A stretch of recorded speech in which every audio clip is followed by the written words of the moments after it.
le Seigneur, je vous remercie encore de me recevoir. Vie en Christ, votre émission. Nous allons continuer à partager de notre sujet que nous avons traité déjà il y a 3 épisodes, le chrétien et la guerre. Nous cherchons au travers de cette émission, au travers de ce partage, de comprendre, d'avoir une réponse en rapport au comportement qu'un chrétien doit avoir pendant une guerre ou lorsque la nation dans laquelle il vit déclare la guerre à une autre nation, ou bien lorsque un conflit armé apparaît brusquement dans votre pays, dans votre région.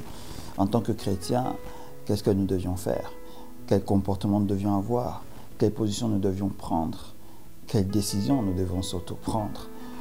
Nous avons essayé d'établir depuis le début, depuis notre introduction, non la neutralité du Seigneur en tant que tel par rapport à ça, mais le pouvoir ou la puissance que l'ennemi a d'abord sur la guerre, parce que nous devons savoir, nous ne devons pas ignorer qu'il est l'auteur des guerres. D'abord, c'est lui l'auteur des guerres, même si le Seigneur peut en déclencher, parce que le Seigneur peut déclencher des guerres. Vous savez, nous avons donné l'exemple avec le peuple d'Israël. Il y avait une cause par rapport à cela, c'était que le peuple d'Israël devait reconquérir ou conquérir la terre dite promise, qui leur avait été promise par le Seigneur à leurs ancêtres.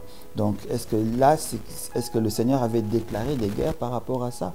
Ou bien c'était une juste décision que le peuple d'Israël devait prendre, parce que le peuple était sans terre déjà, et qu'il devait prendre cette terre, il devait y habiter. Et il y avait des étrangers.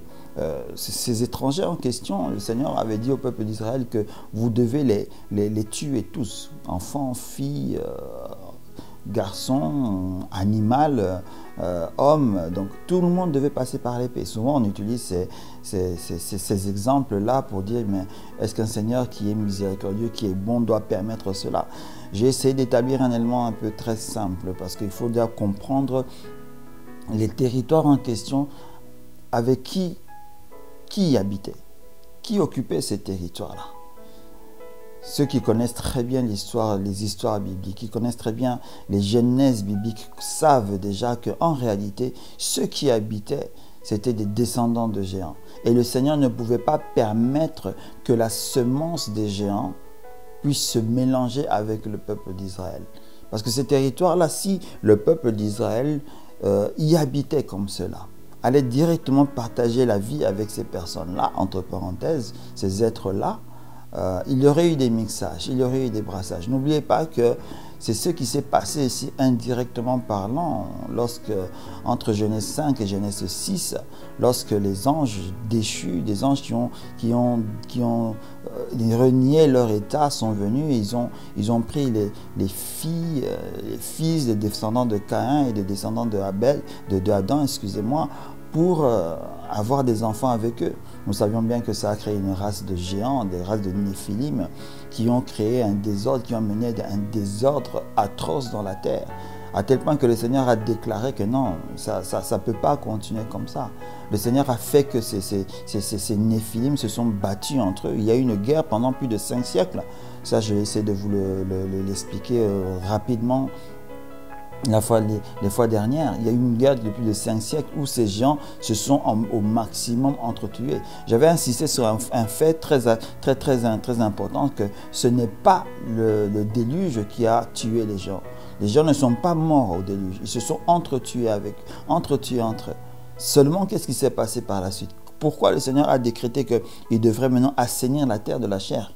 Pas forcément de la chair humaine, mais de toute chair vivante qui était sur la terre. C'est parce qu'il y a eu un mixage et un brassage avec, si je peux utiliser biologiquement l'ADN de ces géants-là, avec les hommes. Les hommes n'étaient plus purs, raison pour laquelle il parlait de la pureté de Noé. Les hommes n'étaient plus purs.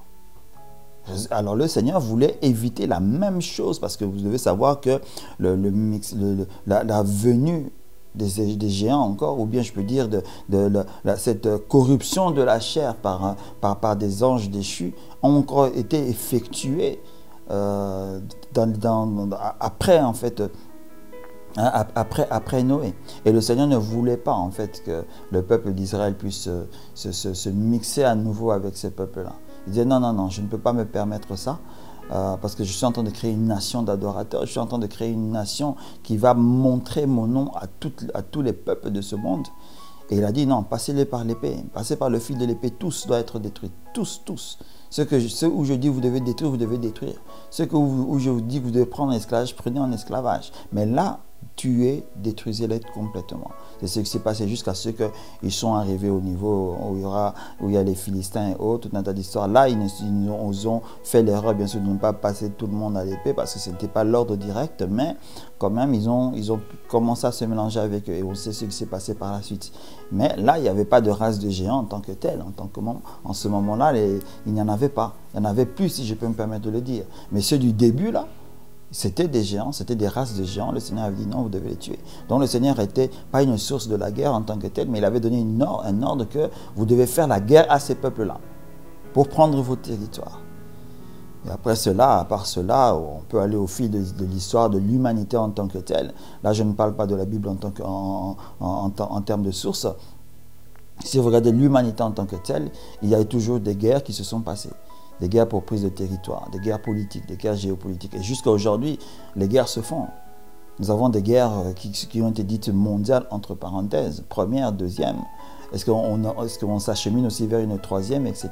Tout ça parce que les hommes, en général, ne se mettent jamais en accord. Ils ne se mettent jamais d'accord entre eux. Ils veulent toujours montrer une certaine domination. C'est là maintenant, en tant que chrétien, quelle est notre position à prendre par rapport à la politique qui engendre les guerres, par rapport aux hommes qui engendrent des guerres, par rapport à un gouvernement qui est pro-guerrier, entre parenthèses. Je ne vais pas parler ici de gouvernement ou de pays où il y a ce type de gouvernement-là. Mais un élément qui est important, c'est qu'il y a des peuples, il y a des chrétiens qui habitent dans ces pays-là, qui ont sur eux des gouvernements qui font cela, qui amènent la mort pratiquement ailleurs. Et dans les armées de ces pays-là, nous savons qu'il y a des chrétiens. Et on a essayé d'entrer dans une grande parenthèse lorsque j'ai parlé de certains témoignages et autres, disant, mais quand un fils, une fille va en guerre, son père, sa mère, sa femme prient pour lui, Seigneur, protège mon fils. Protège mon mari pour qu'il ne puisse pas, je ne sais pas quoi, sauter sur une mine, recevoir une balle, ne pas être tué par, entre parenthèses, un ennemi. Mais pour qu'il ne puisse pas être tué par l'ennemi en question, il devrait peut-être lui-même s'engager à tuer l'ennemi en question. Il devra donc poser un acte. Ce chrétien-là, s'il est chrétien, bien sûr, est-ce qu'il devra réfléchir à l'acte qu'il devra poser parce qu'on lui en a donné l'ordre? Est-ce que l'ordre en question, le fait qu'on lui a donné, se décharge de l'acte qu'il va faire devant le Seigneur? C'est la grande question en fait que nous sommes en train de nous poser. Est-ce que les actes que les chrétiens dans une armée ou pour une autodéfense pendant une période de guerre, est-ce que l'acte en question leur décharge, le motif leur décharge devant le Seigneur d'une faute? Parce que la Bible dit que nous ne devons pas tuer notre prochain. Notre prochain n'est pas forcément notre voisin. Notre prochain n'est pas forcément notre frère. Notre prochain, c'est tout être vivant sur cette terre, est un prochain pour moi. Et si je tue mon prochain, si je tue, je le mets dans une condition où il perd la vie. Quelle est ma position devant le Seigneur? Parce que je suis un chrétien, je fais partie d'une armée et on m'a donné cet ordre-là. Jusqu'à aujourd'hui, je l'ai dit aussi la fois dernière, j'ai du mal à répondre moi, j'ai du mal à trouver une réponse. Même lorsque je parcours les 66 livres qu'on nous a donnés dans la parole de Dieu, je ne trouve pas une réponse qui me permettrait de justifier par un oui ou de justifier par un non l'acte en question que le chrétien pourra poser dans un moment de guerre. Cela est vraiment difficile. Moi, je vous laisserai ou je vous demanderai, essayez de répondre par vous-même. Essayez de trouver une réponse par vous-même. N'entrez pas dans des débats théologiques avec des pasteurs, des enseignants et autres, croyant qu'ils vous diront une réponse qui serait juste. Cela n'est pas possible. Je suis désolé de vous le dire, de prendre cette position-là. Parce que si je regarde le cœur de Dieu, même si nous ne pouvons pas regarder le cœur de Dieu dans sa profondeur en tant que tel, je crois qu'il faut laisser le Seigneur lui-même juger de cette situation. Il faut laisser le Seigneur lui-même dire oui ou non à ces personnes-là. Cela est difficile, vous savez. Mais essayons de prendre un autre exemple un peu. Un exemple carrément terrestre, si je peux le dire. Pour quelle raison, lorsque une guerre termine, entre parenthèses, après une agression d'un pays ou autre, pourquoi cherchons-nous souvent à juger où l'État qui a été agressé cherche à juger les responsables de la guerre et non les militaires de la guerre. Faites-vous une image parce que vous devez savoir que la justice de l'homme est une justice copiée de la justice divine, mais un peu corrompue. Pour vous dire que ce n'est pas à 100% la justice divine qui se manifeste. Mais le Seigneur dit très bien et clairement dans la parole de Dieu qu'il a mis des juges sur cette terre pour qu'eux puissent rendre justice, je peux me permettre de le dire, à sa place. Et dans ce contexte-là, je peux dire, ok, une guerre termine, une agression termine, etc. On cherche toujours les responsables de l'agression. Pas forcément les militaires, pas forcément les combattants. Certains deviennent prisonniers, après la guerre, on les renvoie dans leur pays. On ne les tue pas, on ne les juge pas. Est-ce que vous avez déjà vu un tribunal juger des prisonniers de guerre?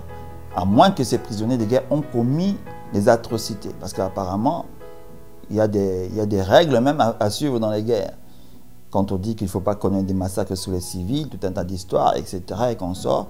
Mais bon, la guerre, c'est la guerre. Toutes ces choses sont souvent des dommages collatéraux. Moi, je le dis un peu indirectement et amèrement parlant. Souvent, même ces massacres-là sont des dommages collatéraux parce que si la guerre elle-même n'aurait pas été là, aucun esprit aurait possédé les personnes à faire cela. Souvent, les personnes qui font et qui commettent ces actes-là ne se rendent même pas compte qu'ils sont en train de commettre ces actes-là. Parce qu'en réalité, ce sont des esprits qui leur poussent à commettre ces atrocités-là. Mais ça, c'est une parenthèse que j'ouvre et que je ferme rapidement. Donc, pourquoi aujourd'hui nous cherchons donc à juger les responsables de la guerre en question? Je peux prendre l'exemple du fameux tribunal de Nuremberg qu'il y a eu il y a presque un demi-siècle, presque un siècle même, qui est en train d'approcher. Dans une vingtaine d'années, on fera presque 100 ans après ça. On a cherché à prendre tous les dirigeants, entre parenthèses, nazis de ce monde, qui ont en fait été la source des soi-disant holocaustes, des soi-disant atrocités qu'il y a eu. Ce n'est que eux qu'on a jugés, même si c'était une centaine de colonels, de généraux et d'officiers collatéraux dans l'organisation de l'armée allemande. Mais c'est eux qu'on a jugés, ce n'est pas les 7 millions ou plus de militaires, paix à leur âme, qui ont été jugés en post-mortem ou bien pour ceux qui sont restés vivants. Parce que vous devez savoir que après cette guerre-là, l'armée allemande était peut-être en échec, mais elle avait encore au sein d'elle-même plus de 1 million de combattants. On n'a pas cherché ces 1 million de combattants en question pour les juger. Pas du tout, du tout. Pas du tout. Mais on a cherché en fait uniquement les responsables. Pourquoi on juge les responsables? Pourquoi on veut eux les condamner? Alors si je vais dans cette optique-là, si je vais dans cette pensée-là, est-ce que le Seigneur ne ferait-il pas de même si notre justice est une justice copiée de lui? Est-ce que le Seigneur ne jugerait pas les combattants en tant que tels, les militaires en tant que tels, du meurtre, de la guerre en tant que telle, de ce qui a été fait, parce qu'ils ont dû suivre les ordres, mais qu'il jugera les personnes qui ont été l'auteur de ces guerres-là, le commencement de ces guerres en question? N'est-ce pas une possibilité? Alors si je prends uniquement ce volet-là, si nous partageons uniquement ce volet-là, alors nous pouvons dire oui. Nous pouvons dire que le Seigneur ne juge pas les personnes. Il ne jugera ni le chrétien, ni le non-païen en question qui était dans l'armée, pendant que la guerre est en train de se faire. Il ne les jugerait pas. Pas du tout. Mais un jugement sera sur la tête de ceux qui ont été l'auteur des guerres, qui ont été l'auteur des massacres pendant la guerre, qui ont été l'auteur d'infamies pendant la guerre. Je peux donner un exemple ici, même si je n'aime pas trop entrer dans les dialogues politiques, etc. C'est ce qui s'est passé malheureusement en République démocratique du Congo lorsque on a emprisonné un de ses fils, Jean-Pierre Bemba de nom, tout simplement parce que son armée avait commis, selon les dires, parce que je ne peux pas prouver, je ne peux pas dire que c'est vrai ou que c'est faux, avait commis des atrocités en Centrafrique. Ils n'ont pas cherché les militaires parce que ces militaires-là, ils sont bel et bien présents au Congo jusqu'à aujourd'hui pour certains. Et on ne les a jamais cherchés pour les juger. Mais pourquoi a-t-on pris simplement cette personne-là? Pourquoi a-t-on emprisonné simplement cette personne-là pour les atrocités que lui n'a pas commises? Selon la justice humaine, c'était parce qu'il en a peut-être donné l'ordre, parce que ces combattants-là étaient sous ses ordres directs. Mais ils oublient qu'il y avait quand même des généraux dessus. Est-ce que ces généraux-là n'étaient pas eux qui ont donné ces ordres directs ou indirects aussi? Bon, ça, c'est la complication de la justice. Je ne veux pas y entrer. Je ne veux pas décider à leur place. J'ai mon point de vue. Vous avez votre point de vue. Le monde a son point de vue, entre parenthèses. Mais c'est juste pour pousser un peu cette thèse, si je peux parler de ce terme-là, disant que le Seigneur ne juge pas l'infanterie. Il ne juge pas le petit de l'armée en tant que tel. C'est-à-dire, il ne juge peut-être pas les exécutants. Je dis peut-être pas. Parce que nous ne savons pas exactement quelle est la réelle position de notre Seigneur. Mais il se peut que le Seigneur ne juge pas les exécutants. Il juge les personnes qui donnent l'ordre. Il juge les personnes qui en sont la cause. Il juge les personnes qui créent, qui fomentent même les guerres. Parce que vous savez que les guerres d'aujourd'hui, ce sont des guerres qui sont préparées, qui sont fomentées. Ouais, c'est atroce à le dire, c'est difficile à accepter. Mais lorsque nous nous asseyons, lorsque nous regardons les genèses de chaque bataille, de chaque guerre dans ce monde, souvent on se dit, mais qu'est-ce qu'il y a dans le cœur de l'homme? Qu'est-ce que l'homme veut-il exactement? Mais dans la réalité de toutes choses, nous savons qu'il y a des êtres supérieurs que nous ne voyons pas, qui sont derrière cela. Ça, un chrétien doit le savoir. Le chrétien, le Fils de Dieu, ne doit pas voir les éléments de la manière dont les hommes de ce monde, si je peux utiliser ce terme-ci, regardent les choses.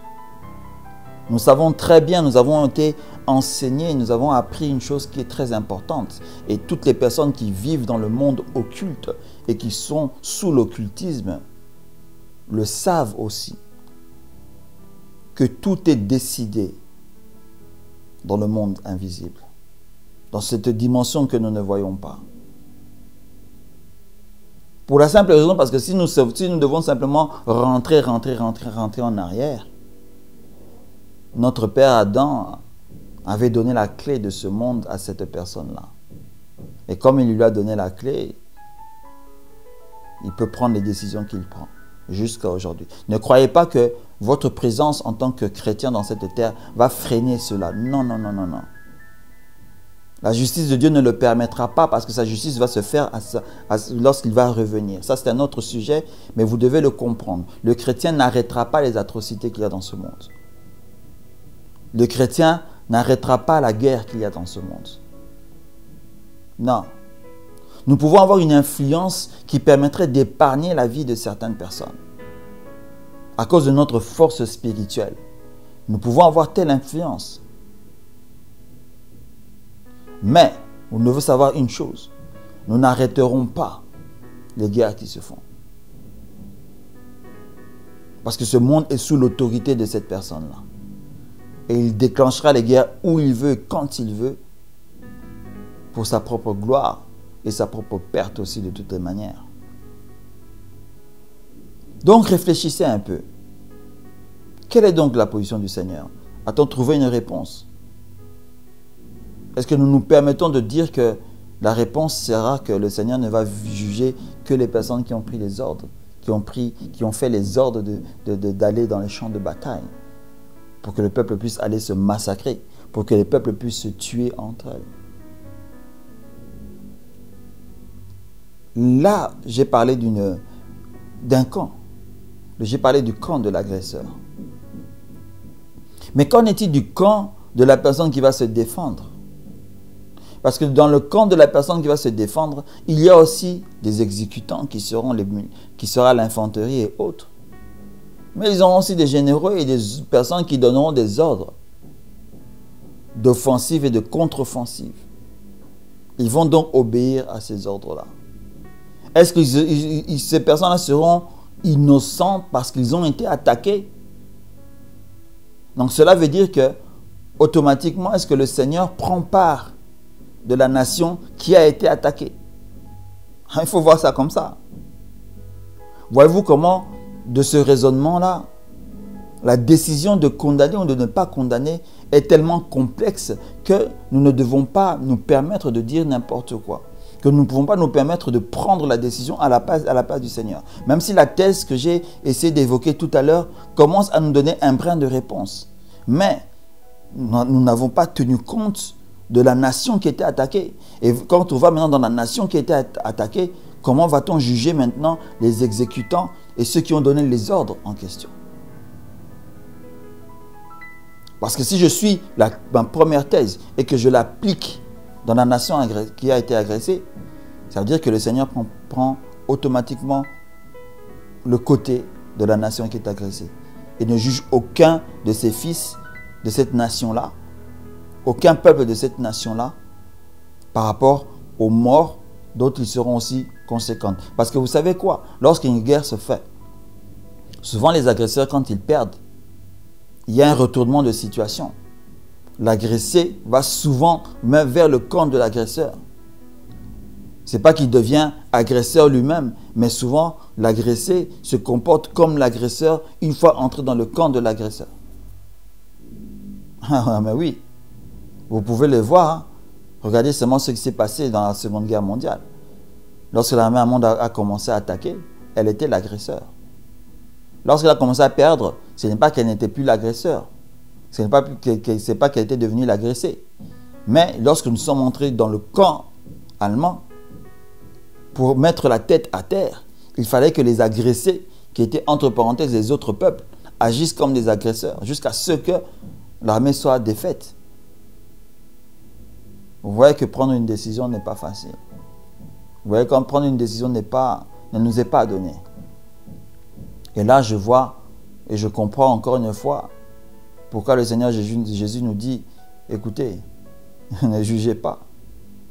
Pourquoi jugerez-vous? Qui êtes-vous pour juger? Vous n'êtes pas le juge, il n'y en a qu'un seul, c'est le Seigneur. Regardez dans les nations humaines, hein, les juges, c'est eux qui prennent les décisions finalement, souvent, dans certains principes de justice ou dans certaines règles de justice humaine. Dans d'autres nations, c'est un colloque ou un petit consortium de jurés qui prennent la décision. Dans d'autres nations, c'est le juge lui-même qui statue. Donc, quels que soient ses sentiments et autres, c'est lui qui le dira. Oui, non, prison ou pas prison. Ce juge-là, si on regarde le Seigneur comme le juge lui-même, laissons-le dire oui ou non et apporter la réponse à ça. Parce que cela est tellement complexe, mes frères. Cela est tellement complexe, mes sœurs. Pour finir et pour clôturer un peu cette partie-ci d'aujourd'hui, allons un peu dans une petite réflexion. Une réflexion où on peut se poser une demande très simple. Est-ce qu'il est bon à un chrétien de faire l'armée, en fait? J'ai répondu à cette demande indirectement parlant dans le second épisode, si je ne me trompe pas. J'ai dit ceci, vous savez que lorsque nous sommes dans un temps de paix, l'armée peut être considérée comme un corps de métier, comme tout corps de métier. Chrétien ou pas chrétien, ça va. Mais lorsqu'on est en temps de guerre, est-ce que c'est bien à un chrétien de faire partie de l'armée? Lorsque sa nation est agressée, il a un devoir parmi sa nation, n'est-ce pas? N'oubliez pas ce terme-là où le Seigneur dit que c'est lui qui crée et qui défait les nations. S'il t'a mis dans une nation X, c'est parce qu'il veut que tu sois là. Et autant que les fils d'Israël, qui sont notre exemple aujourd'hui, ont défendu leur nation, autant ne devons-nous pas défendre la nôtre? Et le fait que je devrais défendre ma nation, est-ce que je serai en faute devant l'Éternel? Essayons de nous poser cette question-là. Je sais que beaucoup ont leur réponse déjà.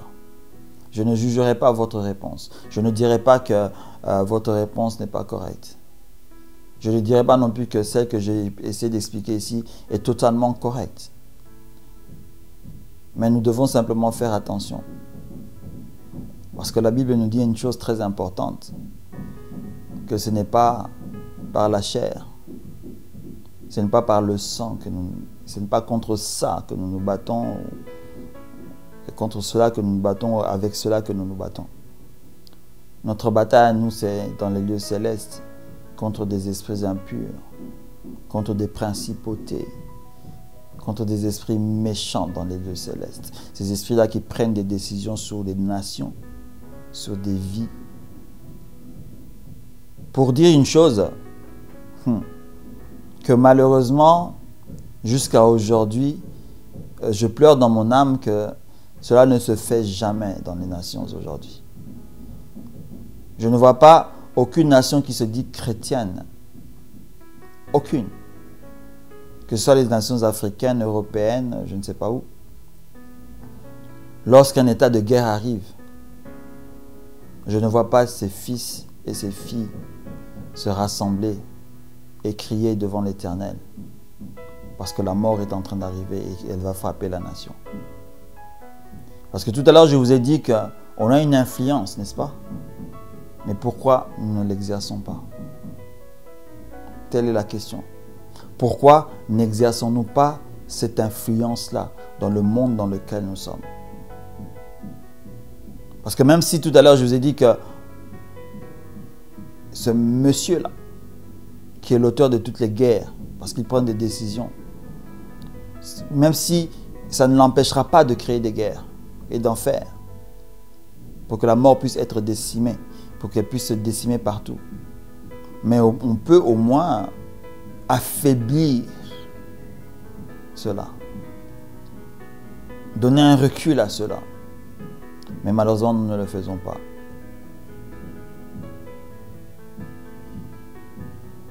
Je vous remercie de m'avoir suivi aujourd'hui. Que le Seigneur puisse vous bénir. Nous allons nous retrouver la semaine prochaine. Nous allons essayer d'entrer dans la seconde partie de cet enseignement du chrétien et de la guerre. Au nom puissant de notre Seigneur Jésus-Christ. Amen.